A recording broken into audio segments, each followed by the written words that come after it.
Lectura del Santo Evangelio según San Mateo.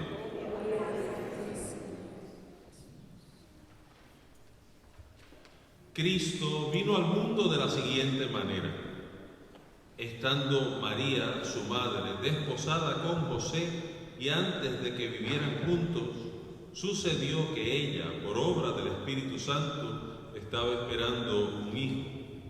José, su esposo, que era hombre justo, no queriendo ponerla en evidencia, pensó dejarla en secreto.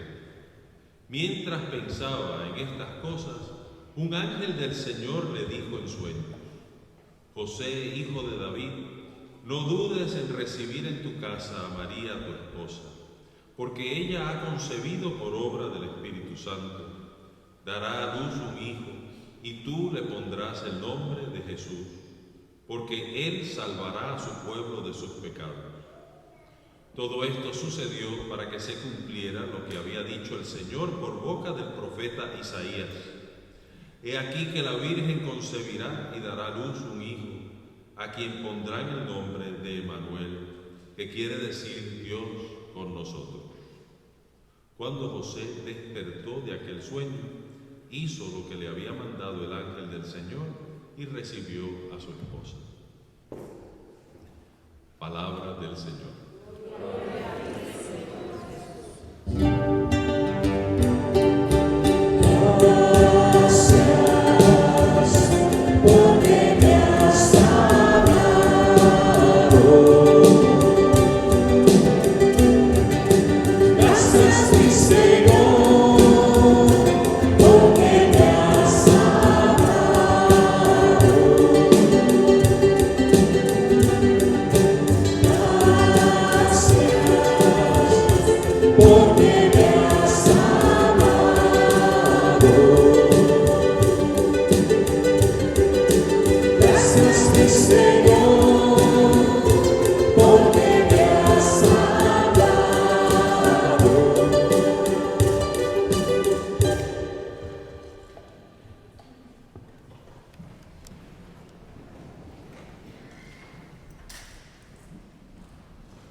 Mis hermanos y hermanas, en el Señor estamos celebrando el cuarto domingo de Adviento, y como católicos debemos ser personas litúrgicas que entendemos la liturgia, y cada año es especial, cada año es un poquito diferente. Este año lo especial o un poquito singular es que típicamente el cuarto domingo de Adviento cae justo antes de la celebración de Navidad, así que el día de Navidad usualmente cae en medio de la semana y solo tenemos unos poquitos días para celebrar la cuarta semana de Adviento, pero este año la Navidad va a ser el domingo que viene, así que tenemos una semana entera para vivir el cuarto domingo o esta cuarta semana de Adviento, así que es algo especial.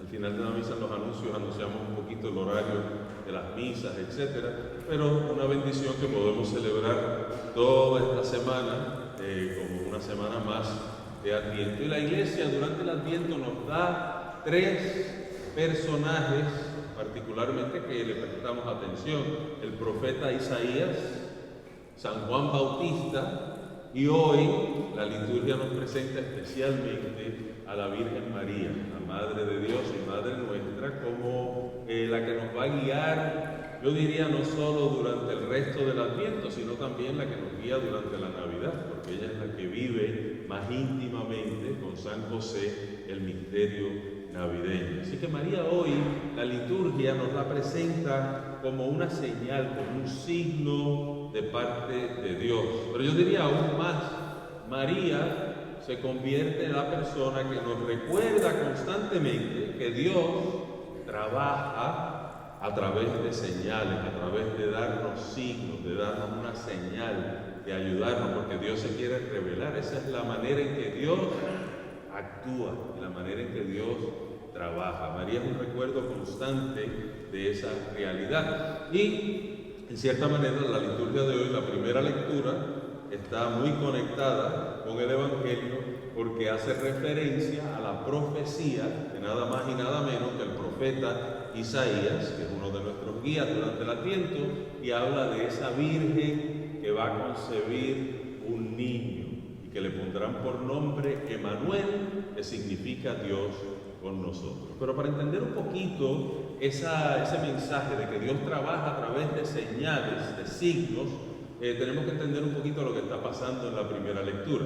La primera lectura es de los primeros capítulos del profeta Isaías. Esto data como de 8 siglos, aproximadamente más de 700 años antes de la venida de Jesús. Es cuando Isaías está escribiendo. Ciertamente esa primera parte, los primeros 39 capítulos del libro son de esa época, y esto está en el capítulo 7 del profeta Isaías. Y para que entiendan un poquito la historia de Israel, era lo que estaba pasando. Había una guerra civil, estaban peleando entre ellos en Israel, porque el reino del sur, que es el reino de Judá, estaba en pelea contra el reino del norte, que era el reino de Israel, y obviamente en el reino del sur estaba la ciudad más importante de la Biblia, la ciudad más mencionada en la Biblia, que es la ciudad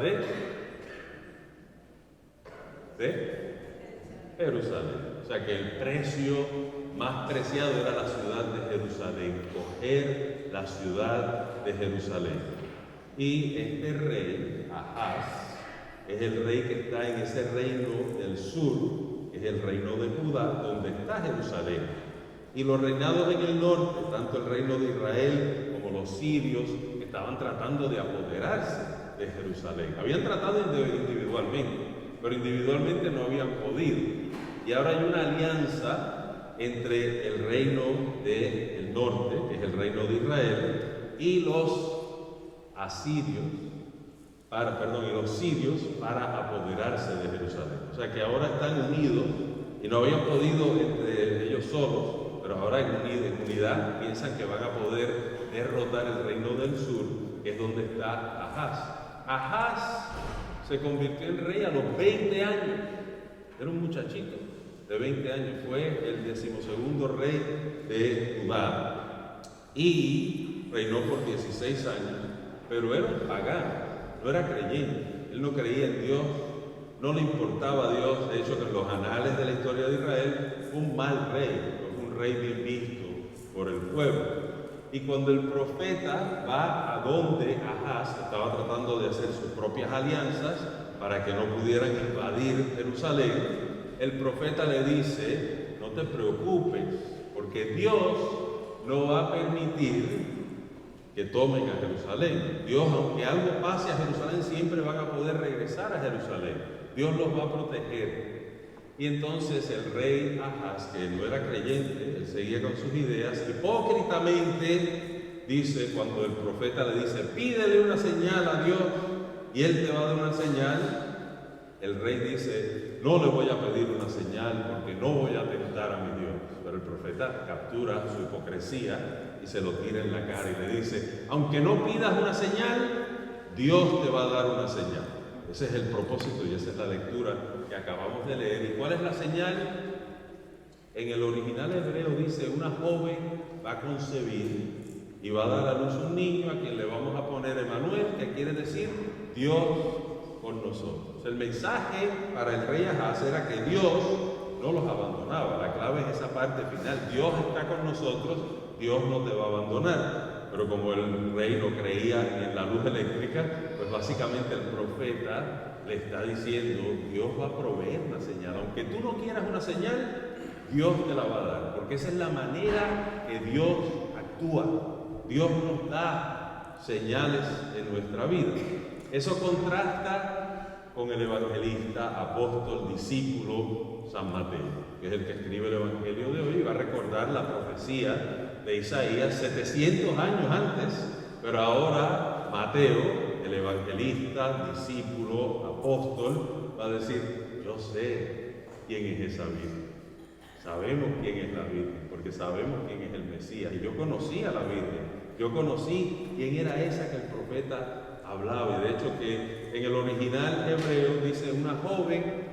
Ya cuando se traduce la Biblia al griego, se dice claramente una virgen. Entonces Mateo cita esa palabra en griego, virgen. Una virgen va a concebir y él sabe quién es esa virgen. Él sabe quién es María, la madre de Jesús, y ahora la profecía de hace 700 años se va a cumplir en el Hijo de Dios que nace de una virgen. Así que el contraste es tremendo entre un rey pagano que no creía en Dios, que va a ser reprochado por el profeta, con el evangelista que cree, que sabe quién es, ya tiene esa certeza. Así que vemos que María se convierte precisamente en esa señal, esa promesa que Dios hizo, y a través de ella nos damos cuenta que así es que Dios trabaja. Dios trabaja a través de signos, de señales que ocurren en nuestra vida. Yo me convertí, no que haya sido musulmán ni judío, pero me convertí a una vivencia de fe personal a los 16 años, en un retiro de conversión, cuando estaba en tercer año de escuela superior, y fui a ese retiro, y aunque había sido criado en una familia católica, que íbamos a misa todos los domingos, que me eduqué en una escuela católica, que conocía mi fe, pero no la practicaba porque yo quería, sino que era nuestra tradición. Pero a los 16 años, en ese retiro de conversión, cambié y ahora quería practicar porque yo creía en Jesucristo, porque yo creía en Jesucristo como Salvador. Entonces eso es una diferencia grande. Pero una de las cosas lindas de esos retiros, como somos hispanos, quizás conocen un poquito más, era el retiro de Damasco, que lo dirigía en ese tiempo el padre Wilfredo Peña, algunos quizás lo conocen, el padre Willy, muy amigo, una persona muy querida. Él era el que dirigía esos retiros, y básicamente uno empezaba los retiros haciendo el retiro, le llegaba el mensaje, pero después contaban con uno también, para que uno pudiera dar charlas, para que uno ayudara a otras personas. Y yo recuerdo que unos meses después de mi retiro, ya yo estaba en cuarto año de escuela superior, invité a uno de mis mejores amigos de mi clase graduanda, para que fuera al retiro. Y Eduardo dijo que sí, que él iba a ir al retiro, y fue. Y el retiro era muy lindo, empezaba un viernes, terminaba con una clausura el domingo por la noche, y la clausura del retiro era una oportunidad para dar testimonio, para hablar de cómo fue el retiro. Y Eduardo, mi amigo, mi compañero de clase, había sido muy tocado por ese retiro. Y yo me acuerdo que yo veía que pues, le había gustado mucho el retiro, y yo me acerqué a él antes de la clausura y le dije: Eduardo, recuérdate que un 16 de julio el Señor tocó tu vida de una manera especial. Y ese muchacho, Eduardo, se ha echado a llorar, pero como un bebé, como un niño chiquito. Y yo no le dije nada que fuera tan trascendental, tan importante, no dije algo así. Pero me dice él: es que hoy no es 16 de julio, hoy es 17 de julio. Y yo no sabía esto.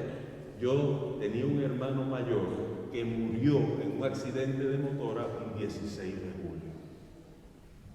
Y eso para él fue una confirmación, como si el hermano le estuviera hablando y le estuviera diciendo que lo que había hecho ese fin de semana había sido algo bueno. Dios habla por señales, por signos, y hasta un error mío, porque le di la fecha incorrecta, Dios la utilizó para llevar un mensaje.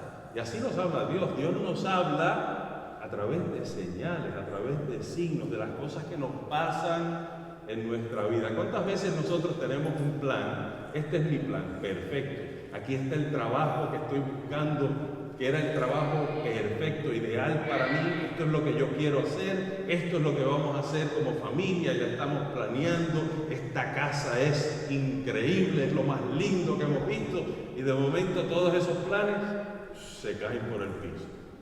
Y ahí nos frustramos, nos quedamos tristes, pero tenemos que aprender a descubrir las señales de Dios en lo que nos pasa en nuestra vida. Eso es muy importante, y a veces no hacemos eso. Dios habla a través de señales, y a veces lo peor que nos ha pasado era lo mejor que nos podía pasar. Entonces tenemos que empezar a ver la vida bajo ese prisma, esa manera de ver las cosas. Y fíjense que así es que Dios se revela.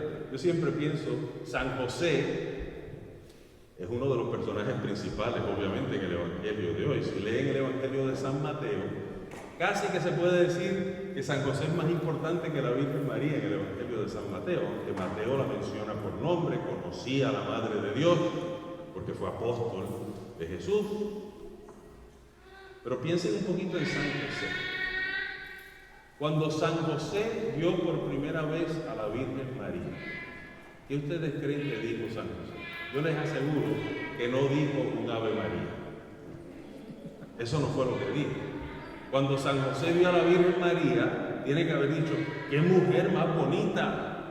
Me encanta esa mujer, yo quiero casarme con ella, quiero tener muchos hijos, quiero hacer una vida muy feliz y que poder crecer juntos hasta que moramos, ¿verdad? Ese debe haber sido el objetivo de San José. Y ahora Dios le va a decir algo totalmente diferente. Le va a cambiar el plan totalmente. O sea que San José de momento se va a convertir en el protector de la Sagrada Familia, en el protector de la Virgen María y en el protector de Jesús.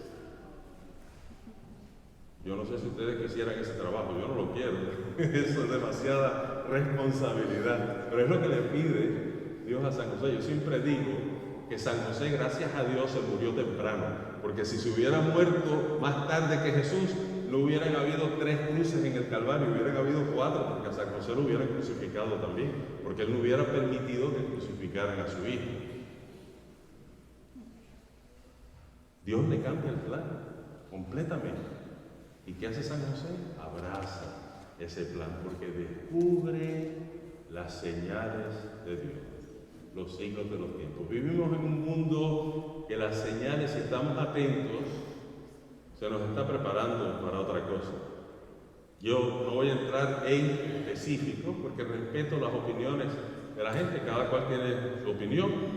Y, por ejemplo, yo creo que el mundo ha hecho unas cuantas prácticas para ver cuánto nos pueden controlar, a ver qué control pueden tener sobre nosotros. La pandemia fue un buen ejercicio de control de la humanidad, porque es increíble, hay gente muy inteligente y uno a veces los veía en el carro, dentro del carro solo con una máscara puesta, y uno pensaba: ¿por qué están haciendo eso? ¿No? ¿Qué protege una máscara dentro de un carro solo? Yo me acuerdo que yo corro mucho por aquí, por el área, y a veces cuando corría durante la pandemia sin máscara, porque voy a estar corriendo con una máscara fuera, eso no hace sentido, pero había gente que si me pasaban por al lado se echaban a un lado porque yo venía sin máscara y no quería respirar el aire que yo estaba botando.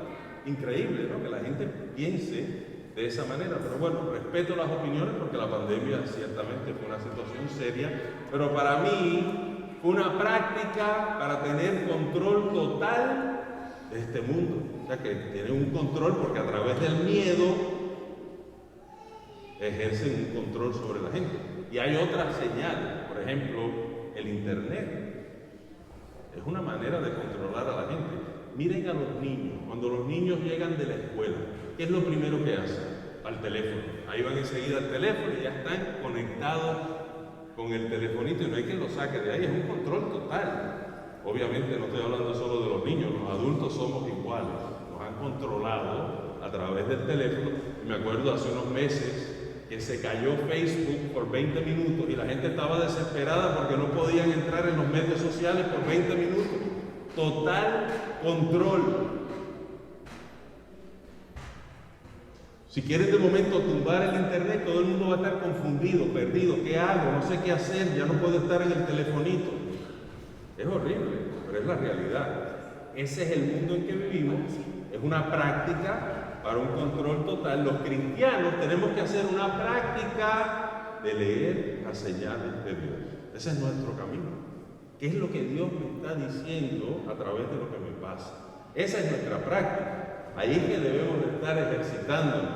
Y si no nos ejercitamos, cuando llegue la señal grande, no vamos a estar preparados, no vamos a poder aguantar esas señales. Como un atleta. Yo no puedo decir, mañana voy a correr un maratón. Si yo quiero correr un maratón mañana, no lo hago. No puedo. Porque tengo que estar entrenando para poder correr 26.2 millas. No es algo que puedo decir hoy y mañana hacerlo. No, tengo que estar en entrenamiento, poquito a poco subiendo el millaje hasta que pueda llegar por lo menos a las 20 millas. En nuestra fe religiosa tenemos que también ejercitar. Y yo les sugiero que el ejercicio principal es leer qué es lo que Dios me está diciendo, qué es lo que Dios me está comunicando. Porque recuérdense al rey Ahaz. Dios le dice, aunque tú no quieras una señal, yo te la voy a dar, porque es que esa es mi manera, así que yo trabajo. Por eso María es tan importante, porque María no solo se convierte en la señal de Dios, sino en el recordatorio que así es que Dios trabaja, así es que Dios funciona. Y Dios está constantemente dándonos señales. Lo que me parece tan malo, a lo mejor no es tan malo. Aprendan esa lección. Porque a veces nos frustramos, nos deprimimos, nos cansamos y Dios nos está dando un plan mejor. Nos está diciendo, yo sé que tú querías eso, pero déjame mostrarte otro plan.